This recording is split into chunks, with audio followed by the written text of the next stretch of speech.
Good evening, dear colleagues. Merhaba, değerli arkadaşlarım. Do you want to learn Turkish at the beginning? Only one word. Can we say together? Merhaba. Merhaba.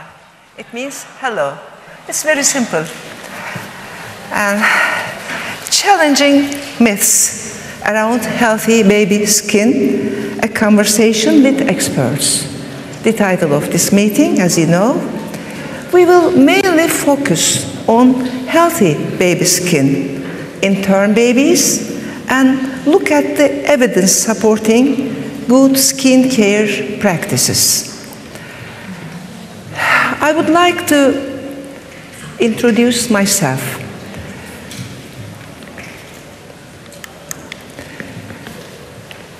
I'm Umit Uksal from Turkey. I'm a dermatologist for a very, very long time. I do not say the exact time. I'm the president of Turkish Society of Pediatric Dermatology and one of the board members of European Society of Pediatric Dermatology for 7 years. Now I'm practicing in a private hospital in Istanbul, Taksim Deutsches Krankenhaus, for 3 years. And I practice not only in general dermatology and venerology, but also pediatric dermatology. And now, Professor Ulrike Blume-Peytavi from Germany. She is the Executive Medical Director of Department of Dermatology and Allergy, Charité Universitätsmedizin, Berlin. She's a very well-known pediatric dermatologist, allergist, and in the area of pediatric dermatology, as you know. And another famous professor, Professor Michael Cork. He is the head of academic unit of dermatology research, University of Sheffield, UK. And Professor Tina Lavender, Professor of Midwifery, University of Manchester. And the last, dear Georgios, Stamatas, dear friend, Senior Research Fellow, Johnson & Johnson, Saint-Thibault, France. Now, we start the myths and about the conversation and the changing the myths. And the following individuals are consultant of Johnson & Johnson. And would you please turn off your mobiles? And at the end of the session, if you have enough time, please write your questions on papers, and please do not forget to add your email address on the top of the paper. If we have no time, the speakers will answer your questions, and if we have time, we will continue. And your feedback is greatly appreciated. Please complete the evaluation form. Now, first myth, baby skin can be cared for the same as adult skin. Before starting, I want to say only a few words. As a dermatologist and as a pediatric dermatologist, babies are not small models of adults. Babies are unique thing or creature. And now we start the questions. The first question. What is the function of skin? Professor Cork, please. So skin, it's always good to start with a picture of normal skin. It gives us a reference point. Skin is a barrier. This is the top of our skin. It's the stratum corneum. And we can see the skin cells, the lipid lamellae, and these structures, the cornea desmosomes, lock the skin cells together.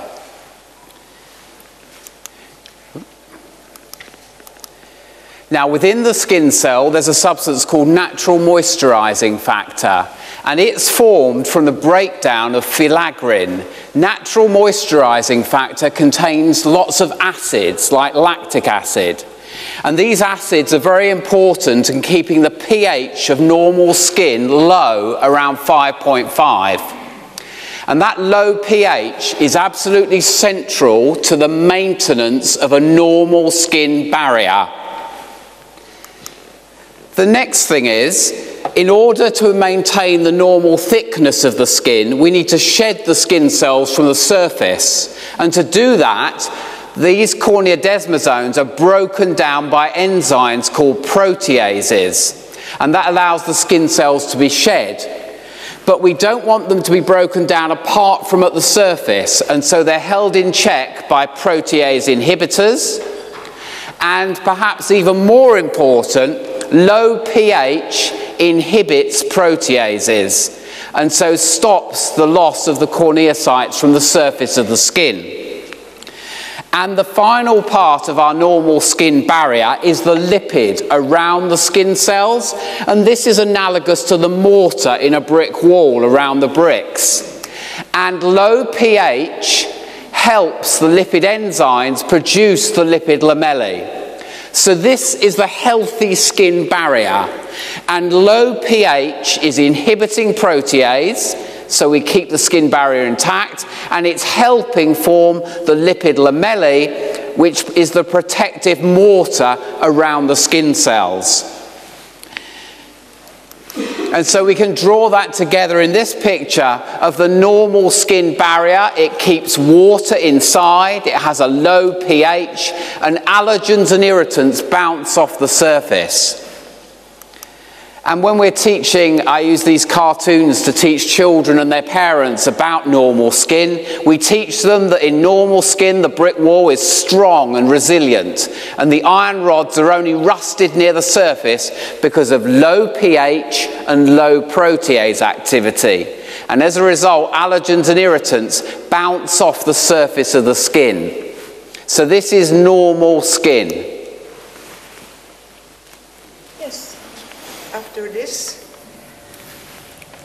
how different is baby skin, Dr. Stamatas, please? We have started working on healthy baby skin about a decade ago, and what was known by that time is that right after birth, the skin has to adapt to the dry environment of the atmosphere, it was known that within a couple of weeks, the skin has developed fully its structure, function, and its composition. But when we started working on that, the more we did the studies, the more we were finding differences. And these were can be bucketed in three parts. So it's different in structure, different in composition, different in function compared to adult skin. When we do such studies, we use non-invasive methodology. So we don't take biopsies, but we use things like spectroscopy, imaging, and anything that we can get without causing any pain to the baby. Otherwise, the mothers wouldn't like their babies to participate in such studies. But we are comparing the baby skin with their mother always. So there is some genetic relationship.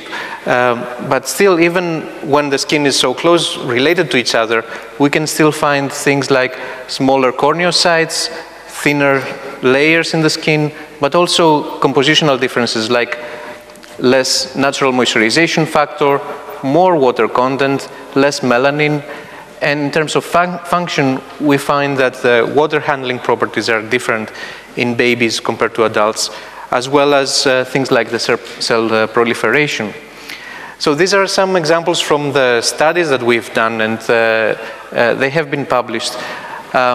First of all, just by looking with regular microscopy, in vivo microscopy, you can see the surface of the baby skin and the adult skin. What is striking is that babies have a lot more dense glyphics. These are the micro-relief lines on the surface of the skin that allow the skin to be extended and allow basically for locomotion. But also, we can see the same thing in confocal microscopy.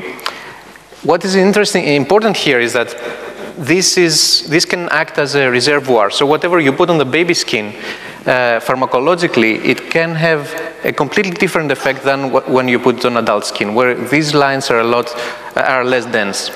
Now, if we take a tape from the surface of the baby skin, we can look at the corneocytes. These are the dead keratinocytes on the very surface, ready to be shedded. And when we look at them under the microscope, we could see that the corneocytes are smaller in babies. Also, with confocal microscopy, we can measure the thickness of different layers, again, non-invasively. So what we found was that the stratum corneum of baby skin is thinner than adult, and also the the whole epidermis is thinner. So what you have here is smaller cells, thinner layers. With confocal Raman spectroscopy, we can see we can get concentration profiles through the stratum corneum. And here is a water concentration. We can see that infants have higher water concentration compared to adults. And we can confirm that with electrical measurements such as conductance. However, when we look at things like the natural moisturization factor, which is what Professor Cork mentioned before, we see that babies have less natural moisturization factor compared to adults. I should point out here that here's the skin surface, and this is the depth going from the skin surface deeper. Adult stratum corneum is about the blue line here, whereas baby stratum corneum is the total thickness is about the red line here.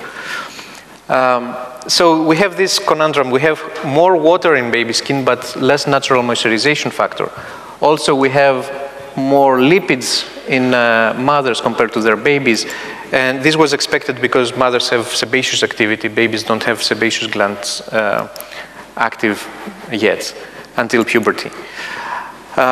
We could measure the turnover rate of epidermal cells of keratinocytes using in vivo fluorescence spectroscopy. What we could find is that babies have a lot higher turnover rate than adults do. So epidermal cells grow a lot faster and they proliferate faster than adults. So bringing all of this together, we have higher proliferation rate, which can lead to thinner cells, smaller cells. And also we have thinner epidermal and stratum corneum thickness. What this means is that there is a shorter penetration pathway. When you have smaller cells and thinner layers, whatever is on the outside and wants to go inside, it can go a lot easier in babies than adults, which means weaker barrier. So then we went on to measure the barrier using this transepidermal water loss. So how much water is actually going through the viable layers of the epidermis to the outside through the stratum corneum. And babies have, sure enough, higher transepidermal water loss than adults. So they do have, this is showing that indeed they have a weaker barrier. We could confirm that with absorption-desorption profiles. Here we put a drop of water on the surface of the skin, and we see it with conductance, how quickly it's absorbed and then desorbed from the skin. And babies have higher absorption rates and higher desorption rates. So although naturally they have more water, they can also absorb faster, but also lose the water faster. And this is a correlation profile of the skin barrier with the skin hydration.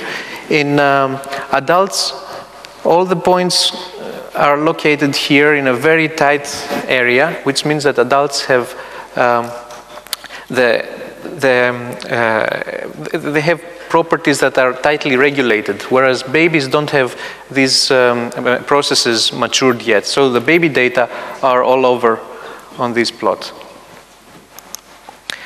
So this is the showing again that when you have smaller cells, here we have the adult, here we have the baby. Baby has smaller cells than adult.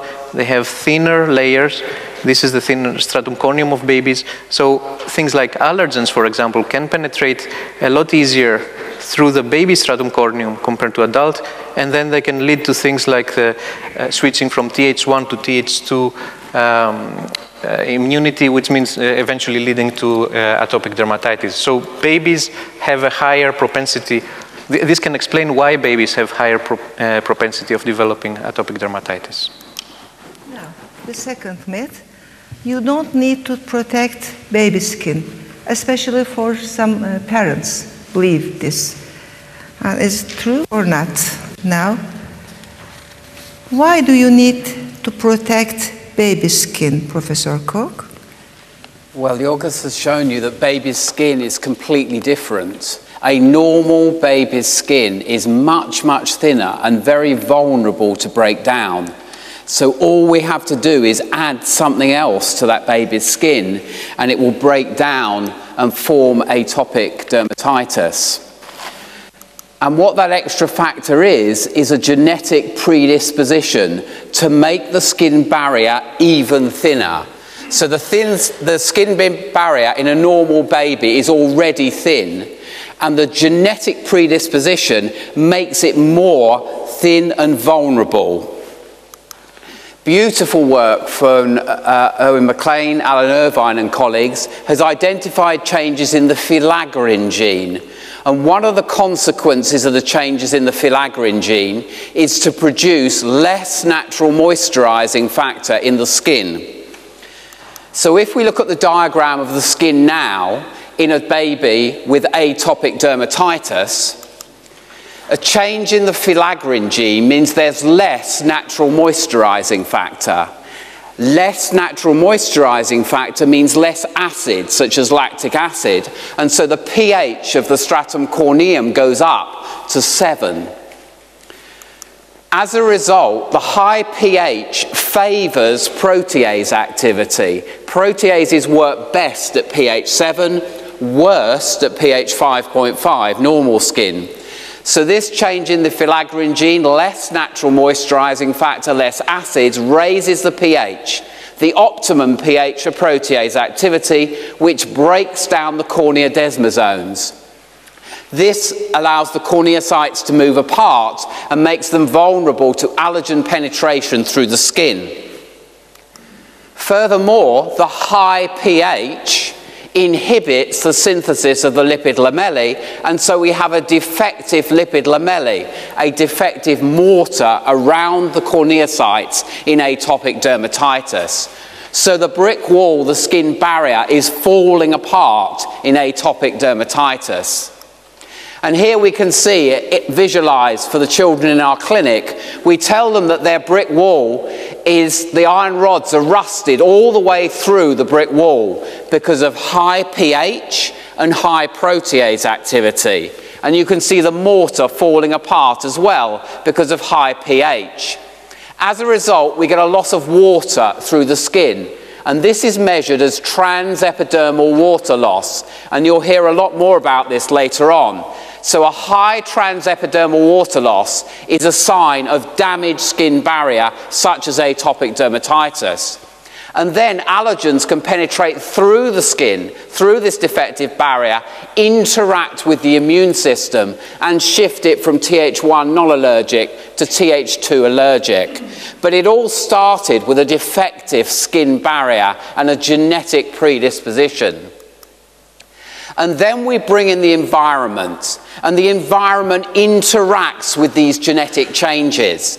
So, for example, harsh soap and detergents can raise the pH of the skin to 9, even to 10.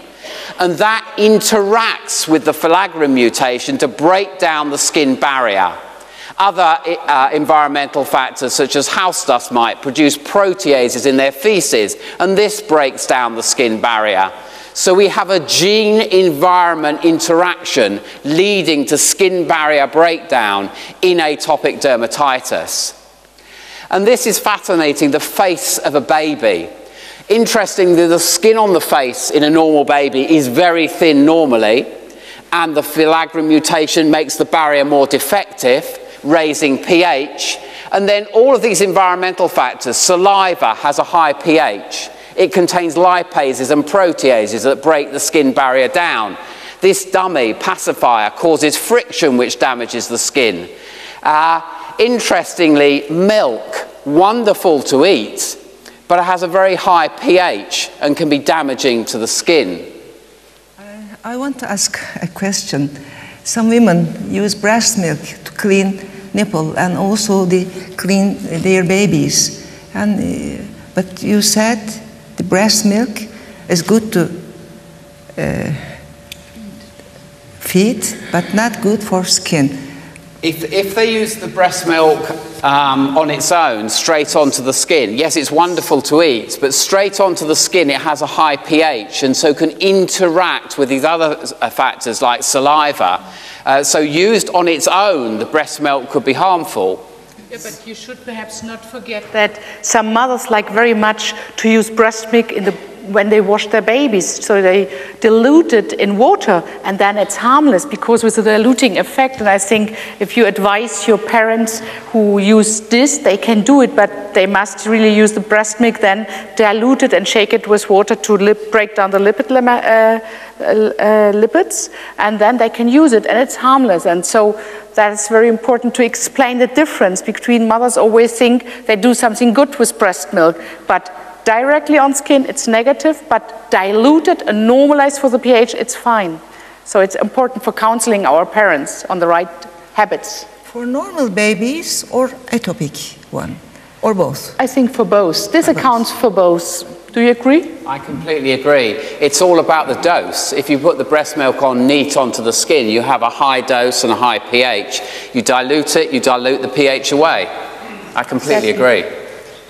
Yes, is there any opportunity to prevention?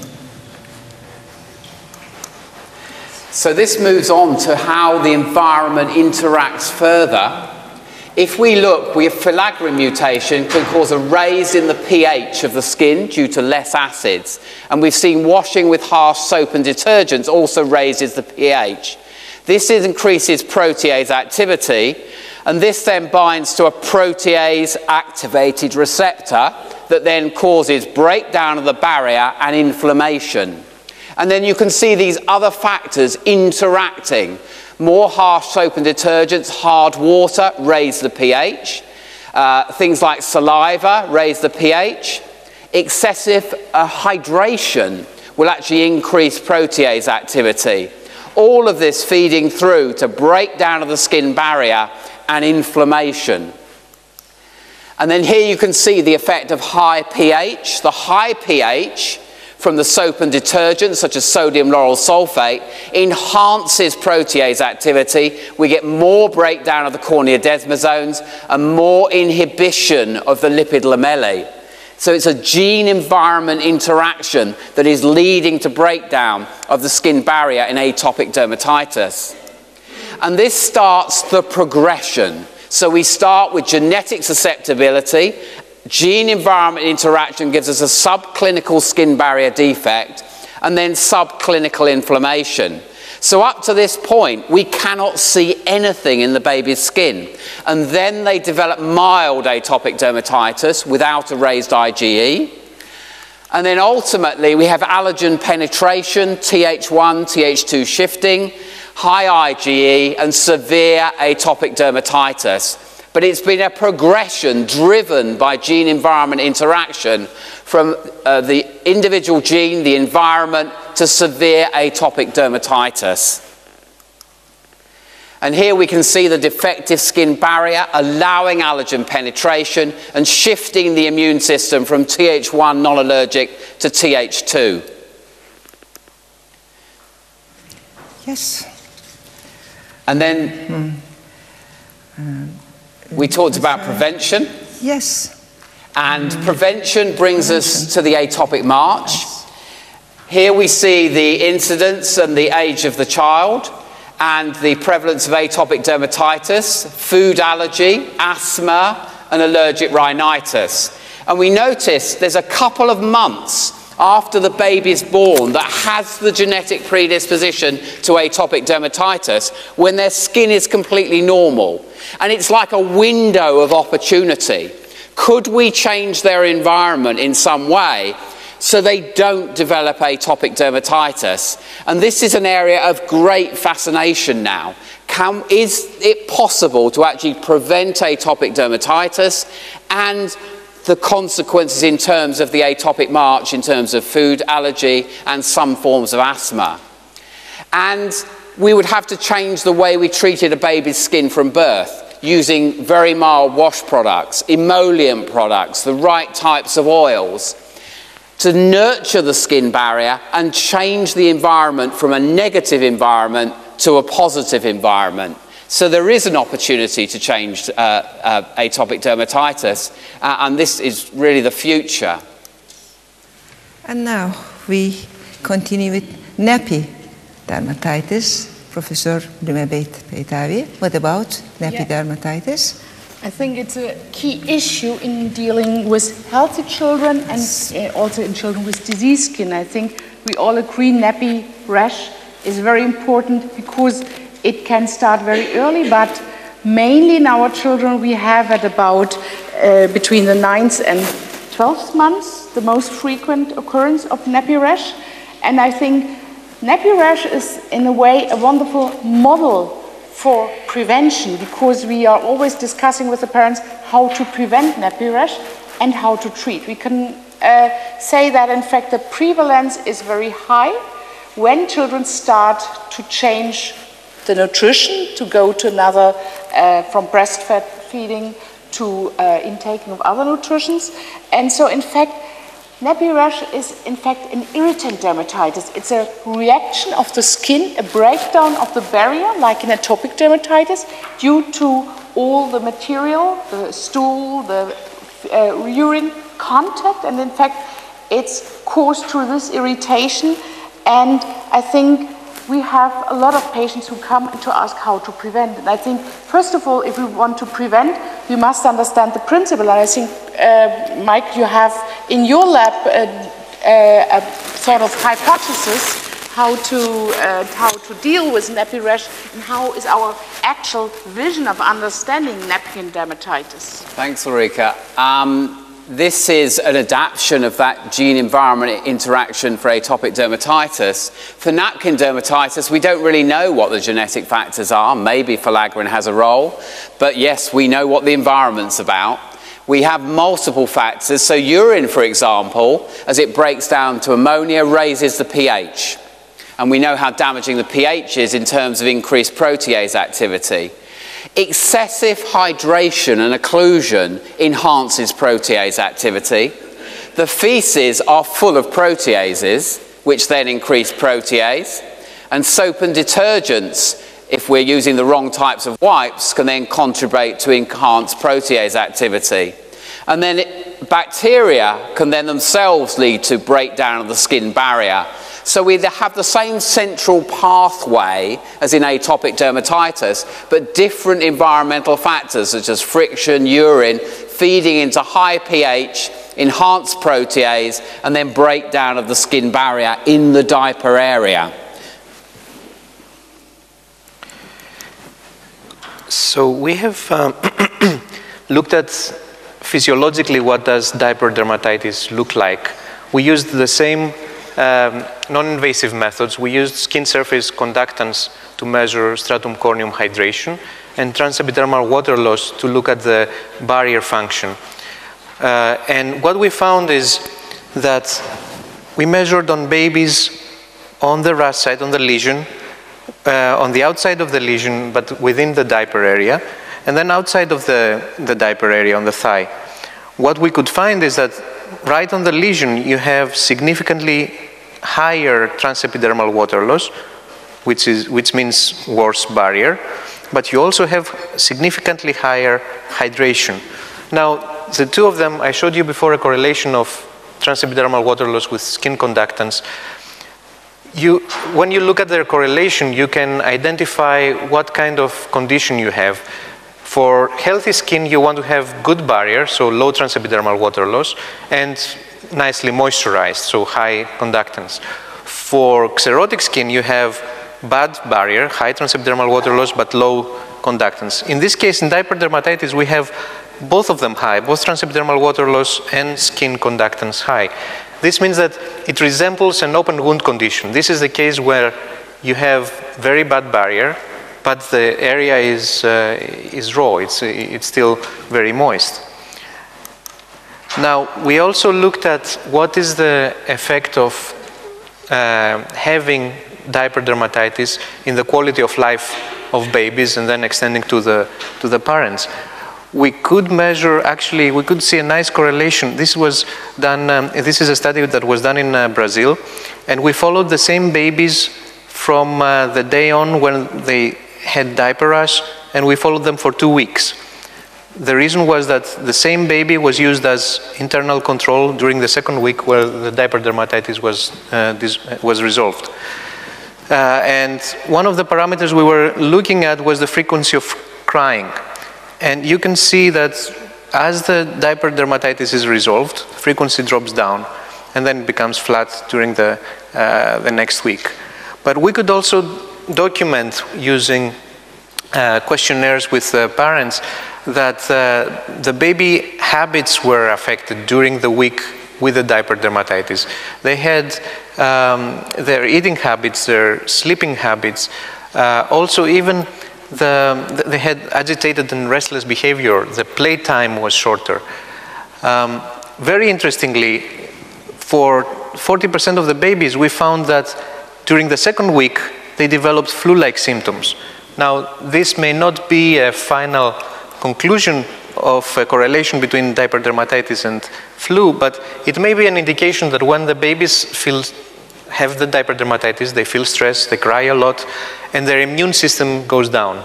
This allows for later on other conditions to develop. Also, another interesting observation, an unexpected observation, was that during the time with the diaper rash, the babies had less frequency in urination and defecation. This means that for them, for the body, it was painful when the whole area there is sensitive, that it's painful to have the defecation or urination. So the body is reacting to such condition. It was very interesting and unexpected results. So in fact, this is very interesting, Georgios, because in fact, this is the key point when our parents want to get counseling. How can I take care of this area? And I think the key question is here, what to do? Can I use wipes? Should I better use cotton wool and water? And when we were looking in the literature, in fact, nobody really investigated. And if we want to counsel our parents to prevent diaper rash, to counsel them on optimal skin care, we were designing in our center, we decided to do a study to compare, to get a simple answer, whether wipes or water with cotton wool harm the barrier, or are they both as good as we think they are, and how can we counsel? So in fact, we developed a protocol where we investigated 44 boys and girls in a prospective randomized clinical trial, and at each diaper change they were either cleaned with baby wipes. They were wipes which contain a little part of cream also, and water moisture washed clothes. And in fact, the idea was to compare with non-invasive parameters, with just, as you heard, always transepidermal water loss. You can measure it non-invasively, just by condensation and starting point and hydration and pH. You can just evaluate the quality and the influence of the skin barrier. And in fact, what we could show was that the baby wipes and that even when they were cleaned with baby wipes, the transepidermal water loss was lower, and low transepidermal water loss is comparable to good barrier function. That's very important. When transepidermal water loss goes down, it's a better barrier function. So with the wipes, even the barrier was better than compared to washing with clear water and washcloths. And moreover, over all time, the maturation of the skin barrier, because we studied the first 8 weeks of life, and for the whole maturation process, there was no negative influence neither by wipes nor by they were comparable to water. So in fact, the physiological cause is not influenced, but you obtain a better barrier. And in fact, I think this is very important to counsel parents how to deal with babies, how to deal that even in newborns in the first weeks you can do it. because we could even show that we had comparable inflammatory parameters, and we had also the skin conditions score. What clinically you saw on the healthy skin was comparable, and there were no differences between wipes and clear water on the frequency of nappy rash. And I think most of parents are always afraid of using wipes because I think possibly this can lead to negative colonization, this can lead to nappy rash, but we could show that the frequency is comparable and you can use both. Even wipes are better for physiological function of the barrier. So I think some parents ask about after cleansing with wipes, we need to clean with water after wipes, or to clean only with wipes is enough? Yes, because the concept of the wipes is even the wipes we used, they had a little ointment in it, and we could even show that this cream part is even better. So you do not need to clean with water after the wipes. No, you do not need. It's even good protecting like it is the wipe. And some of them ask, is there any allergic reaction against wipes? And we usually say no, it's better than to clean only. We can say we haven't observed any sensitization, and the ingredients are not, they are safe, what's in it. And in fact, the barrier function is better as in setting as we tested. But we'll hear more of it later, I think. Yes. Can we change? I change. Now the myth 3, water and any kind of soap are all you need to wash your baby. And I want to ask, is water an effective cleanser, Professor Lavender? Water alone may not be an effective cleanser, particularly, for example, for heavily soiled nappies. Water alone only removes water-soluble substances, and surfactants are needed to bind fat-soluble substances. And these facts concur with some of the opinions from some of our participants in a qualitative study that we conducted in the northwest of England, where we explored the views and experiences of women and health professionals about various skincare regimes. This was a qualitative approach, a longitudinal approach, and we looked at all the different sources. And what we actually found was that women and health professionals doubted water's ability to be an effective cleanser. And interestingly, women actually used products when they were not observed by health professionals, although when health professionals were around, they felt that they should use water alone. But similarly, the midwives that we questioned, they recommended products when they felt that they were not being observed. So when they were out in the community or when they were in the hospital environment. But the women and the health professionals felt that we really needed more randomized control trials to actually be able to support both women and health professionals in their decisions. And we had a lot of qualitative evidence from the women and from the midwives, and this just gives you an example of 2 of the recurrent quotes that we actually found. So the first one was from a first-time mother in the antenatal period, and she said, "I wouldn't dream of getting in the shower and not using any soap on myself, so why should it be any different for a baby?" And another woman, she was a multiparous woman in the postnatal period, and she said, "You know, you could be there for ages with water." And she was talking here about napkin cleansing, and she said it's just bizarre, but you can almost feel like it's not clean enough. So there wasn't very much confidence from either women or from health professionals in water's ability to cleanse on its own. And what is the best way to cleanse, Georgios? Your question? So, cleanse baby skin in terms of efficacy and mildness. Tina very nicely showed that water alone cannot be an effective cleanser. We actually did a study that is being presented here as a poster when we compared cleansing with wipes versus cotton wool and water. And the wipes were formulated with emulsifiers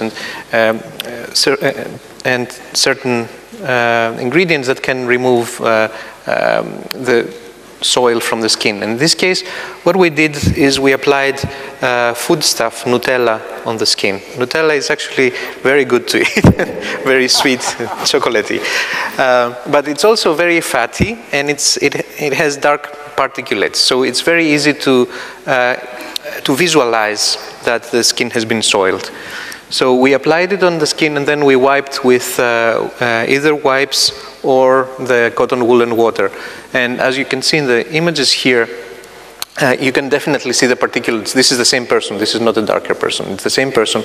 You can see the particulates on the skin, and actually they are concentrated in these little lines that I showed you in the beginning that can act as a reservoir.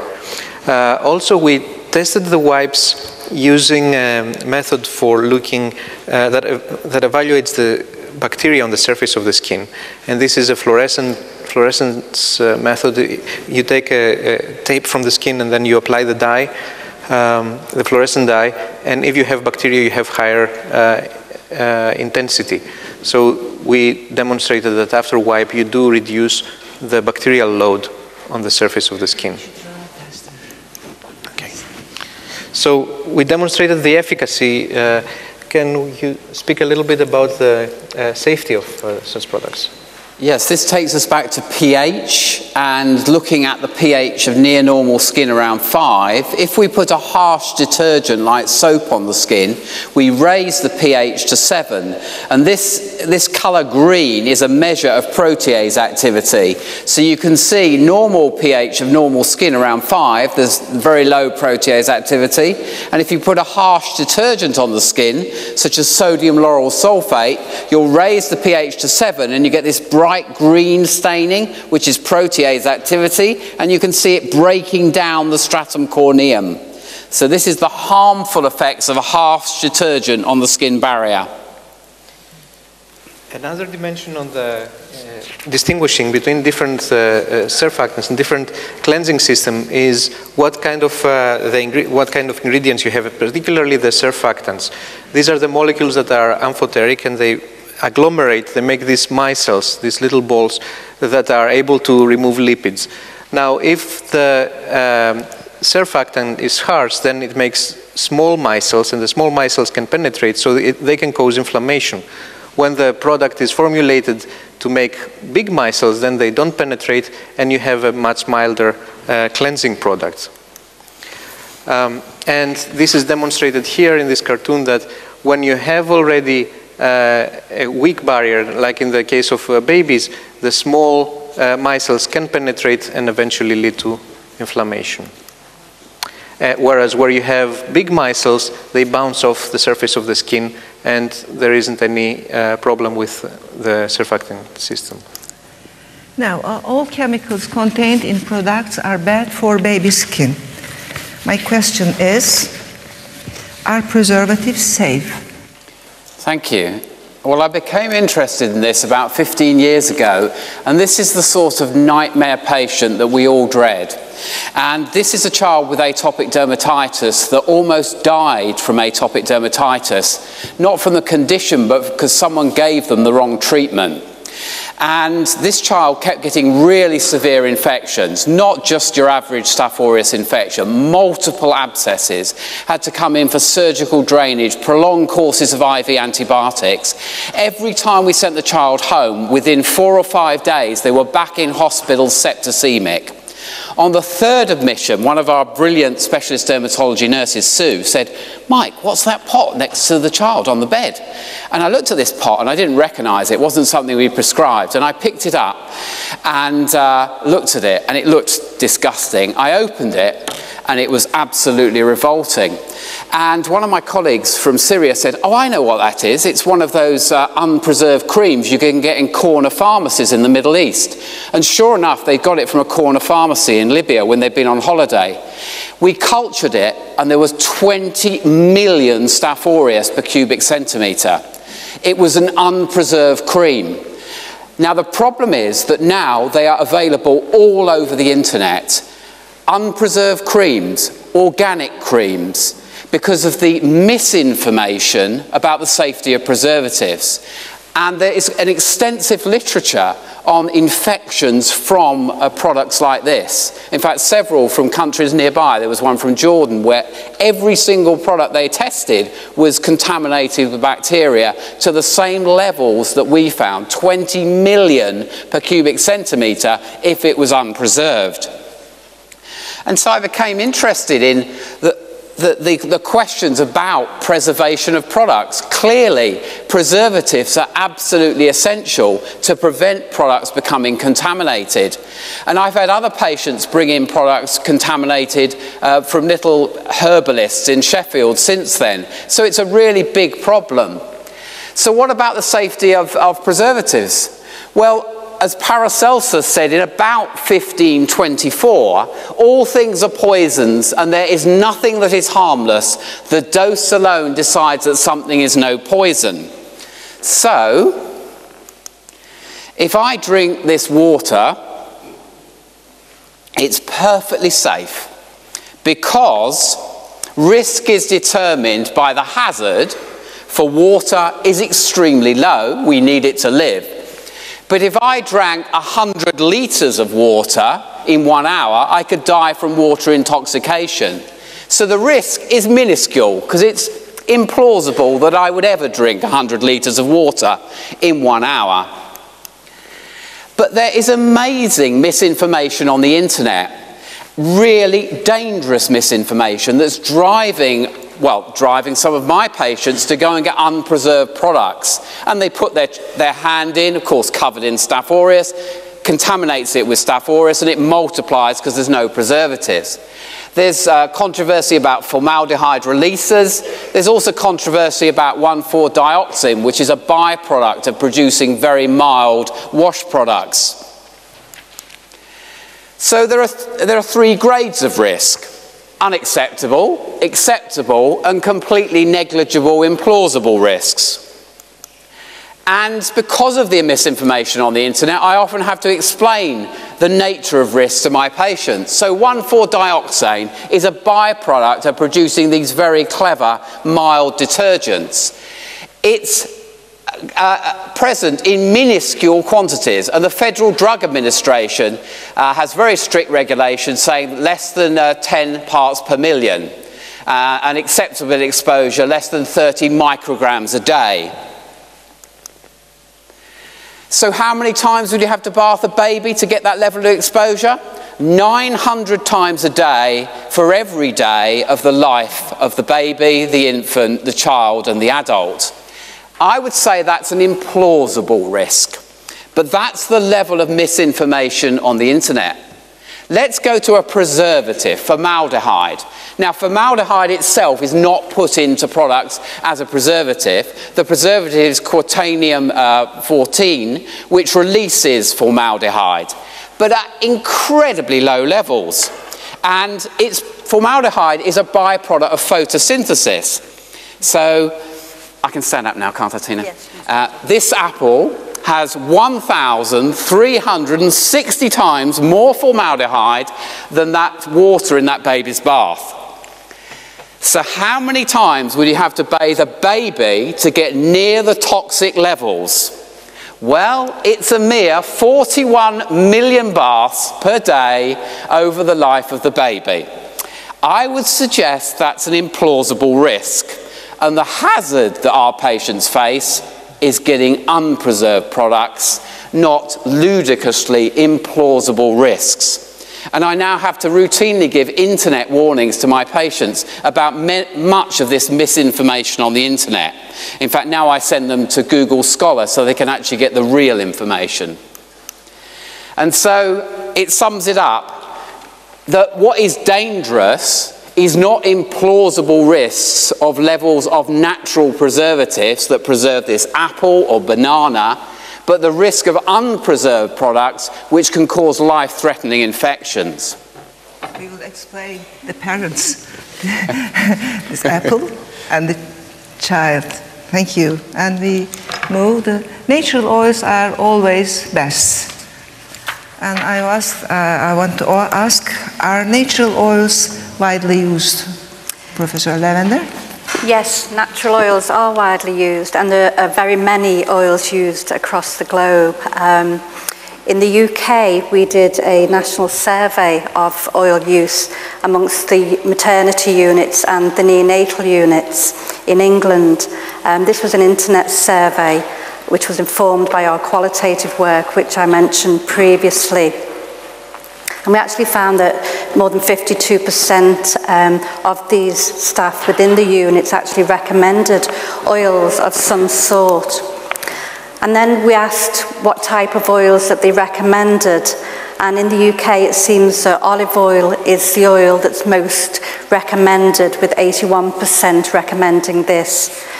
Sunflower oil was also recommended, baby oil to a lesser extent, and then there was a whole host of different oils that were recommended, and these seem to be influenced by cultural influences.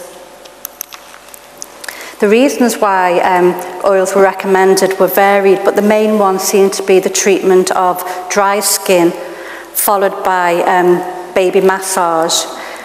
A smaller number suggested it was used for the prevention of dry skin.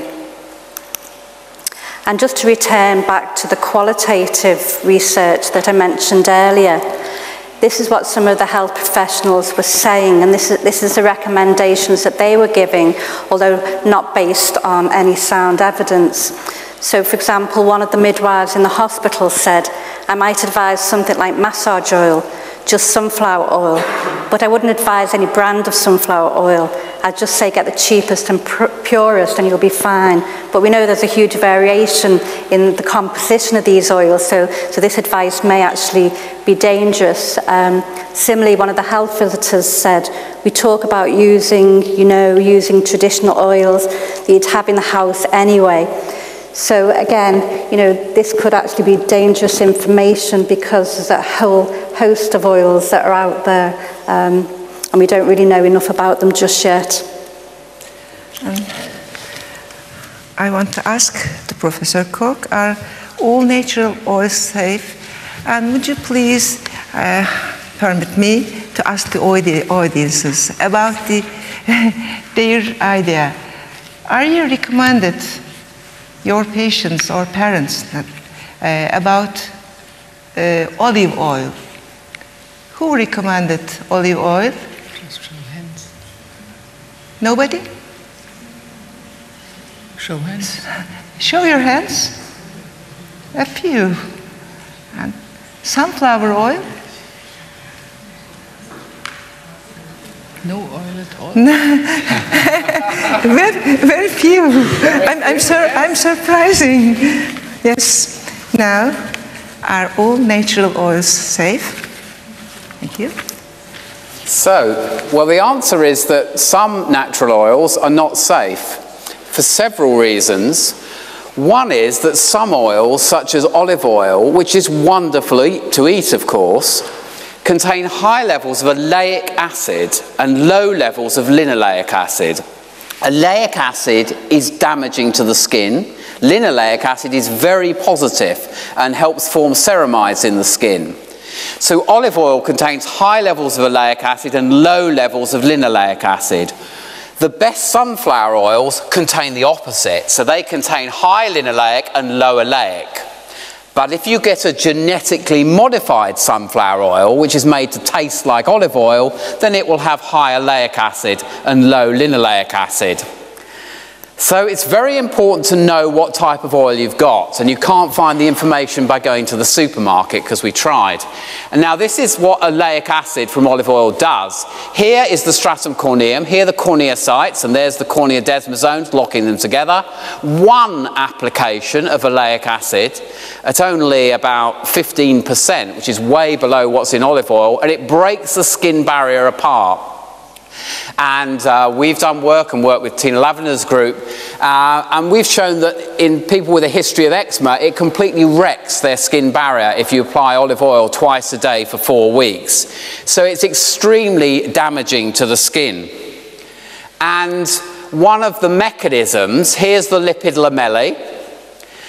Olive oil, here is ceramide 1, and normally ceramide 1 is formed with linoleic acid, and it forms this ordered structure of ceramides, cholesterol, and there's linoleic acid. So it's ordered lipid lamellae, ordered mortar. But if you put olive oil in, it forms ceramide 1 with oleate in, and that disrupts the organisation of the lipid lamellae, of the ceramide. And so it's like breaking the mortar up around the skin cells just by applying olive oil. So it can be very, very damaging. And Simon Danby, you'll see, was one of the authors on the survey that Tina led. And they recently had a baby, and the midwives in Sheffield are not as well informed, because Tina hasn't spoken to them yet, and they offered them olive oil to their newborn baby, and Simon and his wife said, no, I think we'll go down to Mike's office and get some better oil to put on our baby. Is mineral oil safe?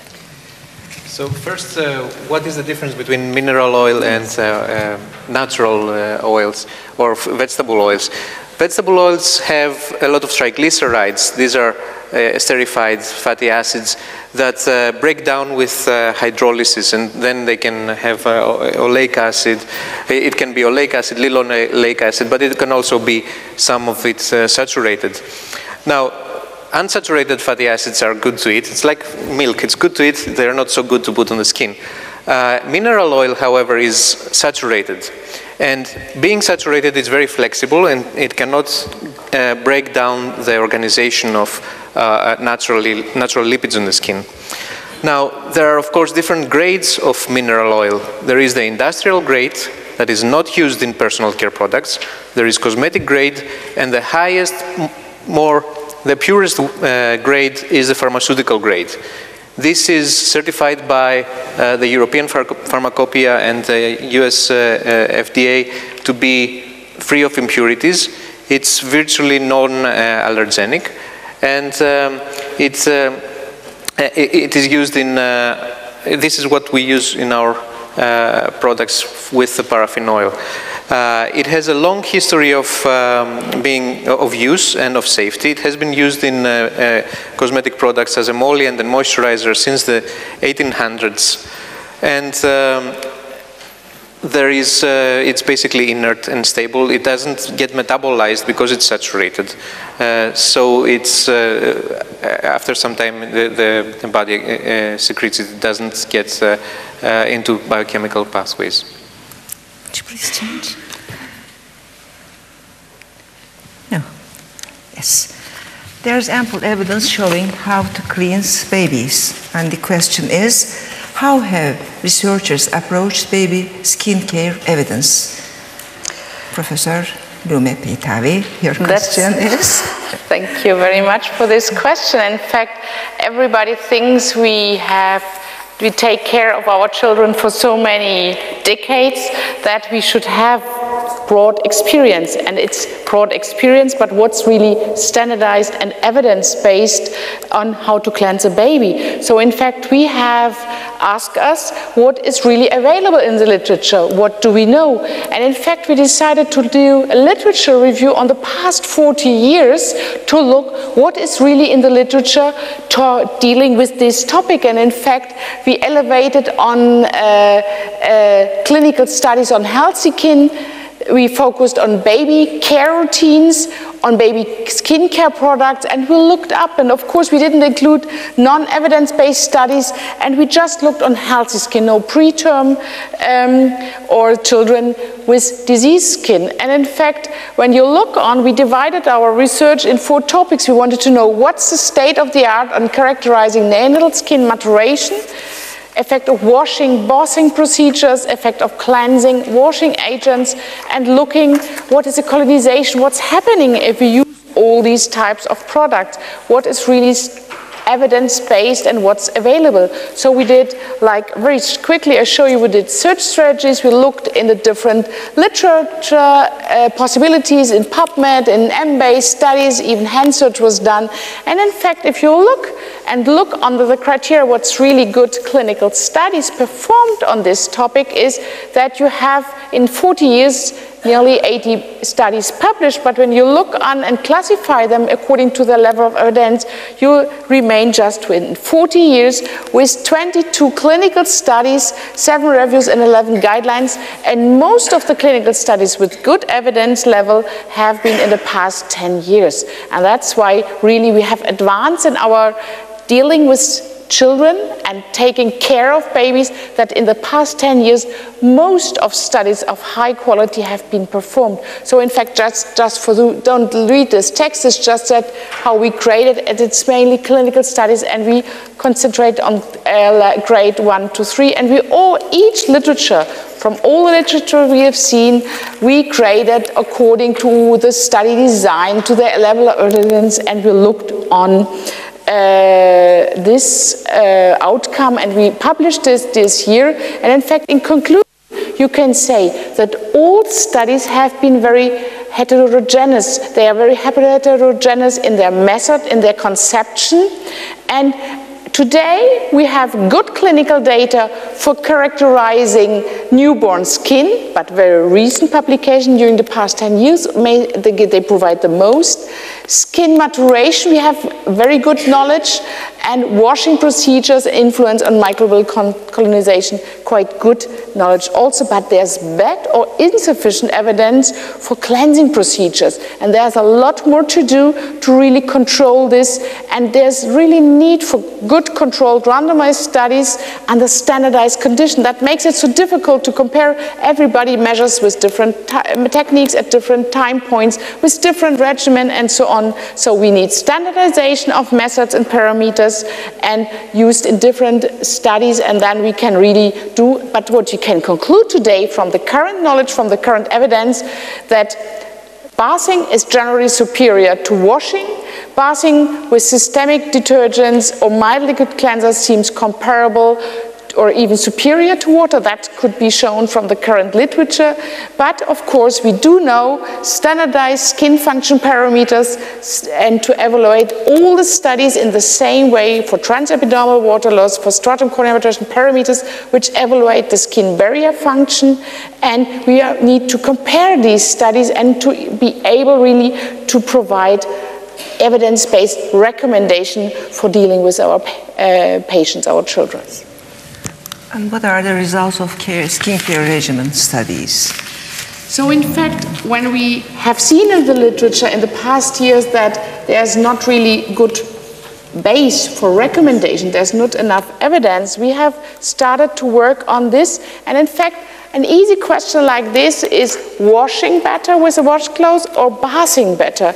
Because I remember in the UK there were recommendations not to bath a baby in the first 4 weeks of life. So in fact, we did a clinical study evaluating the influence of bathing versus washing. I will show you some data, and then we performed a regimen study where we compared either cream and wash gel or wash gel alone. I can present you some data on this, what is our knowledge. And just to start with, we compared here in this randomized studies in 57 healthy neonates they were included within the first 2 days of life. They were started and followed up for their skin physiology parameters, and they were attributed to do treatment ways. So 28 newborns were washed by wiping with a washcloth, moistened with clear water, and the other group was bathed by submerged in bath tube filled with clear water.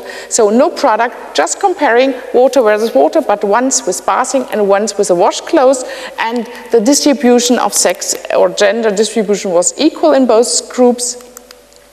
And in fact, to summarize, the key take-home message is that, in fact, when you look bathing versus washing, it was the first trial who really compared just basic knowledge, but for having a solid basis for recommending our parents what's the best thing, is that bathing seems to be superior to washing with a washcloth, and we could show that neither procedure is influencing the skin maturation.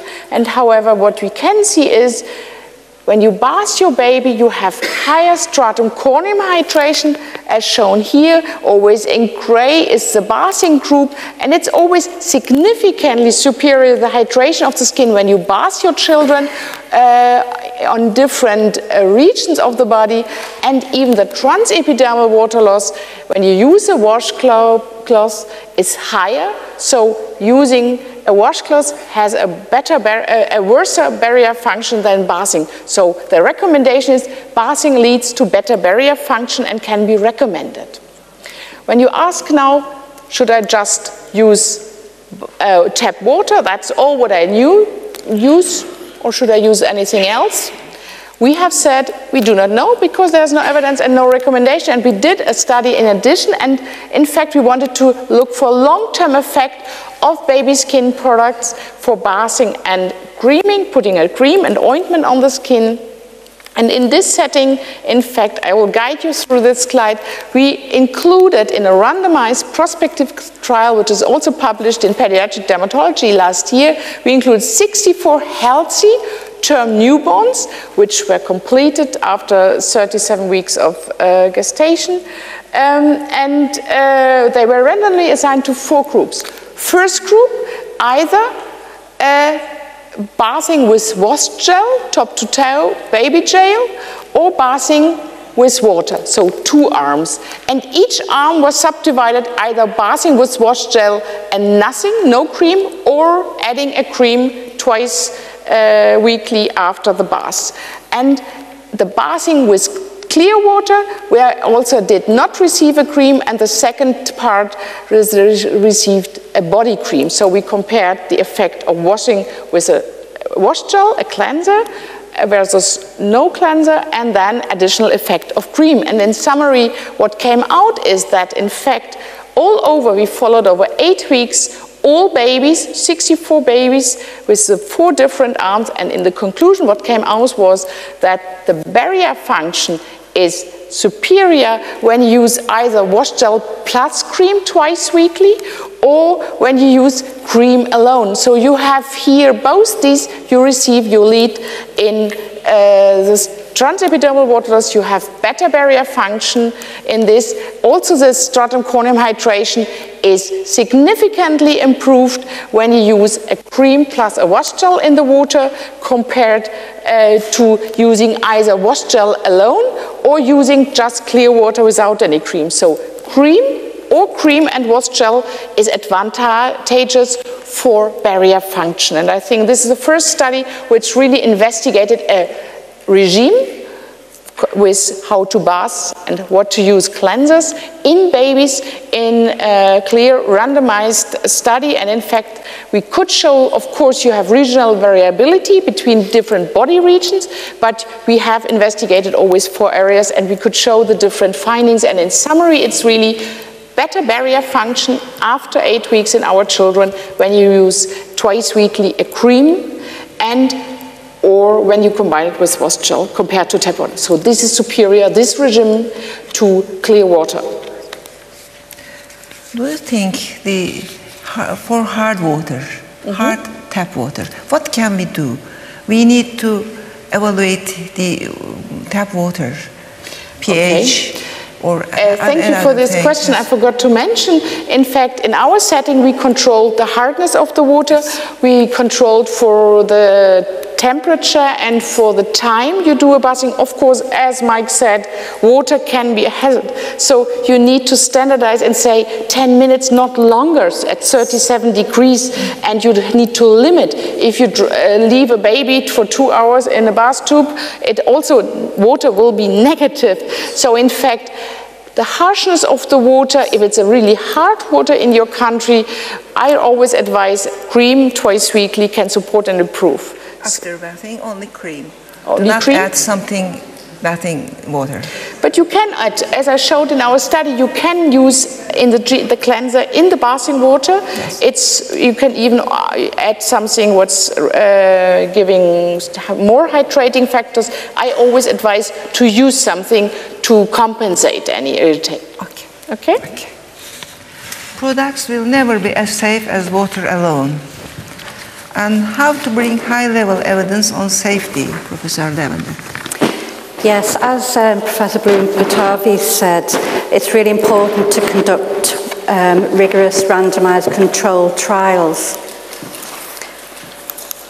And our work has really built on the work of Professor Blume-Peytavi. We conducted a 3-year program of work, which we're really pleased to be able to now present the results of. We started off with a literature review and also found that there was very little evidence, as you did. And then we conducted some preliminary work in anticipation of some main trials. Firstly, we did some qualitative work, which I've already described, and then we conducted a pilot study. Then this led to our 2 main trials, which I'll talk about in a little bit more detail. But firstly, just to mention the pilot study, which has been published in BMC Pediatrics. And this was a study of 100 healthy newborn babies, where we compared using cotton wool and water compared to a wash product. And this study was really just to inform our main trial. So it established the feasibility of the main trial, confirmed our protocol, and also helped inform our design in terms of, we decided to go for non-inferiority rather than superiority, and it helped us with the critical time to assess our outcomes as well. But the main interest is in the main trial. So the first study that we conducted, we called the WASH study, but it was actually a randomized, assessor-blinded control trial comparing an infant skin cleansing product, which was Johnson's Top to Toe, with water in healthy term infants. This is the largest trial of this kind to date, with over 300 babies. We stratified according to family history of atopic eczema. The intervention, as I said, was a Johnson's Top to Toe, and we compared it to water alone, which is the current recommendations in the UK.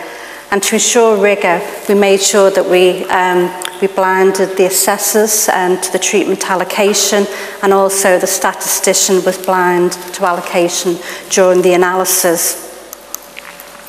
We used a number of outcome measures. Transepidermal water loss was our primary outcome measure. This has had a mention by several of the speakers already, so I won't discuss this any further, but we measured it on the abdomen, thigh and arm. And then we had a number of secondary outcomes, which included skin hydration, skin surface pH, clinical observations by both the midwives and by the women, maternal views, and we did a series of follow-ups at 2 weeks, 4 weeks and 8 weeks. Then, just to give you the methodology for the second study before I give you the overall results, the baby wipe study. Again, this was a randomized, assessor-blinded control trial, this time comparing an infant skin cleansing product, i.e. the wipes, with water and cotton wool. This was an equivalence design. Again, healthy term babies, and this time we had 280 babies. Again, this is the largest RCT of healthy babies related to baby wipes. We stratified again according to family history of atopic eczema. The wipes that we used were fragrance-free, alcohol-free, and we did the similar blinding as we did for the other study. The outcomes, this time the primary outcome was actually hydration on the baby's buttocks. The secondary outcomes were very similar to the outcomes in the first study. We looked at tulle, this time we also looked at erythema. We measured skin surface pH, clinical observations and maternal views. You can see the equipment here that the midwives had to actually take out to the women's homes to do the assessments, which was no mean feat, I can assure you. Other outcomes we looked at for the baby wipe study was the presence of microbial skin contaminants and irritants on the perianal area, which was measured using a swab, and we tested for enteric bacteria and candida. We also assessed maternal views in a number of different ways, using questionnaires, telephone interviews, and the mothers also kept a diary. We looked at napkin cream usage, and we actually weighed the cream before and after the study. And we looked at napkin dermatitis. We had a scale, and you can see the extremes of the scale here on the photographs. Scale 1 being very mild napkin rash, and scale 4 being more severe napkin rash. What are the results of landmark clinical trials of newborn cleansing? So if we move on to the results of the trials, and it is really exciting to be able to share this with you after 3 years of effort to get to this point. So if we look at the primary outcome for our WASH study, which was transepidermal water loss at 14 days, and in keeping with the design, we looked at the intention to treat analysis and also the per protocol analysis, i.e. those that were compliant with the allocation. And we found that there were no significant differences between the groups in terms of transepidermal water loss. This is just showing the primary outcome results in a different format. We had pre-specified important limits, and these limits were specified by an expert group, and the limit was 1.2, and you can see quite clearly here that the values were below this limit, and therefore we could say with confidence that the product was not inferior to water alone. If we look at the secondary outcomes, hydration was greater in the WASH group at 14 days. However, this was a secondary outcome, and as we showed no benefit in the primary outcome, we cannot claim benefit for the WASH study, but it is interesting, and we probably need to do some further work to look at this. We found no difference in pH, no difference in stool at 28 days, and no difference in the clinical observations. So if we move on to the results of the WIPE study, and again, we looked at the intention to treat analysis, and we looked at the per protocol analysis, and we found that there were no differences between the groups. And again, just to show it in a different format, and here you can see that the equivalence parameters that we set, which was minus 5.8 to plus 5.8, the equivalence region was set based on our findings from our pilot study, and you can see that all the values are within the equivalence region. And therefore we can conclude that the wipes that we used in this study and the water are equivalent. If we look at the secondary outcomes for the WIPE study, we found no evidence of difference between the wipes and the water in terms of pH, stool, erythema, napkin cream use, or bacteria counts. But when we looked at the mother's diaries and the mother's observations of napkin dermatitis, we did actually find significant differences, with the mothers reporting less nappy rash in the wipes group than in the water alone group. We did this analysis in 3 different ways just because of the inconsistencies in the way that the women actually completed their diary. So there was an evidence of difference between the groups. And thanks, all of you. Now a short conclusion. I hope to finish in time because we are 10 minutes late start time. And baby skin can be cared for the same as adult skin. No, baby skin is different and needs special care. The first take-home message. You don't need to protect baby skin. No. We do need to protect baby skin from birth because it is vulnerable to breakdown. Water and any kind of soap are all you need to wash your baby. Water alone may not be enough. If products are used, they should be designed for babies. It's okay. All chemicals contained in products are bad for baby skin. We talk about it. Baby products should be safely formulated. It's okay, no problem. Natural oils are always best. No. Sometimes maybe result of damage. Some natural oils can damage the skin, especially some kind of vegetable oil and olive oil maybe result of damage. There's ample evidence showing how to cleanse babies. There's growing evidence showing how to cleanse babies. Products will never be as safe as water alone. Large randomized controlled trials show that some products are as safe as water alone. Thank you, and it was a great pleasure and honor for me, for all audiences and the speakers, and I want to thank you, all of you, and I want to invite you, European Society for Pediatric Dermatology European Congress next year in Istanbul, in May 2012, in the second part of the May. We would be very happy if pediatricians come to our Congress. I want to thank you at the end of this, before questions, especially dear Johnson & Johnson company, Katie, Emmy, and Buket. I want to thank you. And there are many questions. If we have time, I will give. Yes. Optimal frequency of bathing in newborns and later. I think it is for you.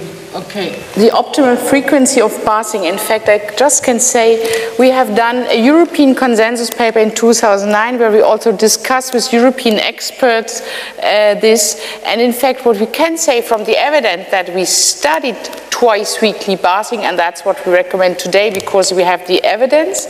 However, we can say in our European consensus we said depending on cultural habits and cultural experience, the frequency can vary, and we have been discussing this also with others, and in fact depending on the temperature, on the climate, it can vary from daily to twice weekly. However, what is common sense is that in atopic dermatitis we prefer not to bath daily but to bath maximum 2 to 3 times weekly.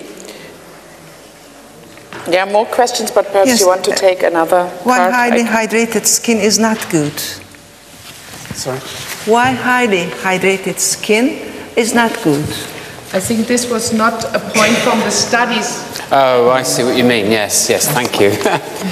If the skin's overhydrated, so we were talking about if the baby's in the bath too long, excessive hydration will actually increase protease activity and it will cause excessive swelling of corneocytes. It will actually damage the skin barrier. And there's been great debates for years about how long we should actually bathe a baby for. Is it 5 minutes, 10 minutes?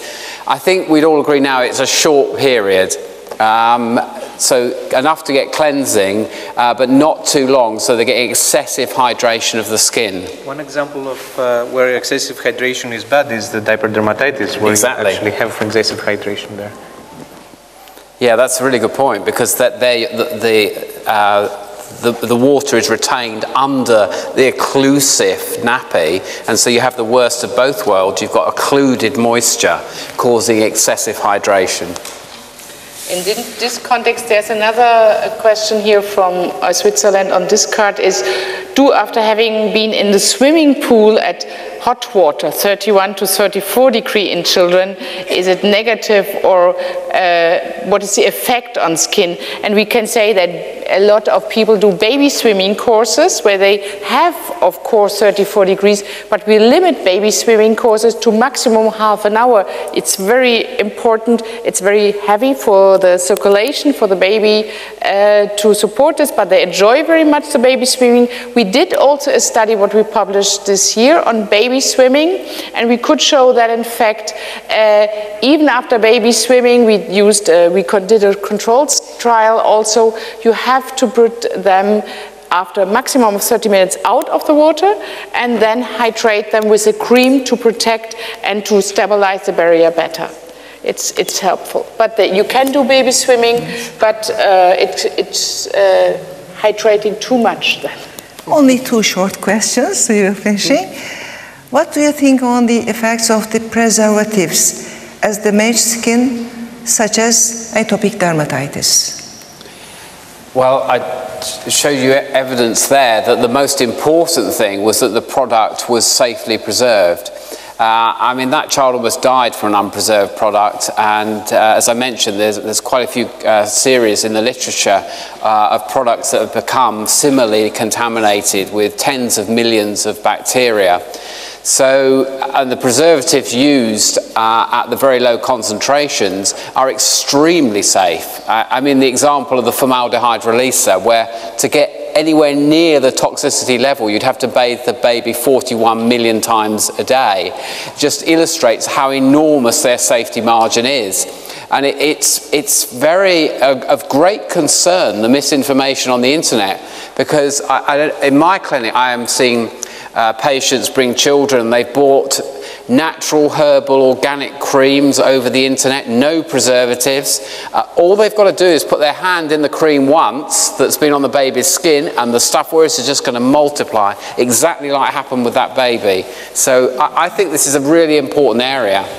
And the last question is, to all of you, is it cheaper, natural thing that can recommend in developing countries? What about the cost?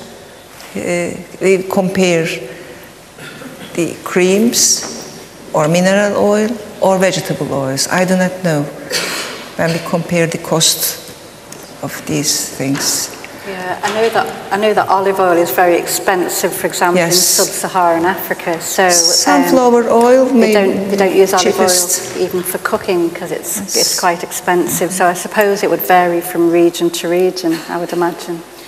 Mainly in emollient use, we have been discussing this at lunch today also, that depending on the country where you live, you have different emollient spaces which you have to see. So I think it's also a cultural diversity here in this topic. However, we should standardize. Of course, every product has to be adapted in the country for the needs and the possibilities. But I think the answer to this is not always what's natural is better than what is produced. So a cream which is perhaps this comparable cost only because it's natural, it's not better. Because as Mike nicely showed, natural olive oil with high oleic acid, even if it's a natural, it's harmful to skin.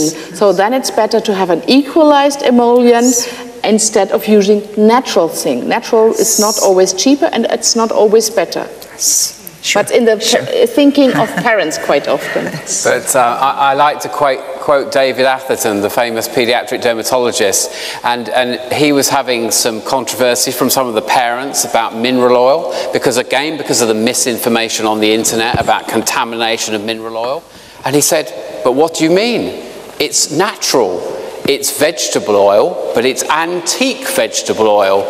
How do you form mineral oil? Well, you go back millions of years, plants fall, they rot, and they become purified because the protein residues break down over millions of years, and so the mineral oil isn't allergenic. And so that's how he explained it to the parents. It was actually antique, rather like vintage wine. It actually improved with age to become non-allergenic, more inert, and much safer. So let's take the clothing from the natural oils and put that, the positive bit, onto mineral oil. It's natural, inert, safe oil. Thank you again, and hope to see you again next year, all of you. Thank you.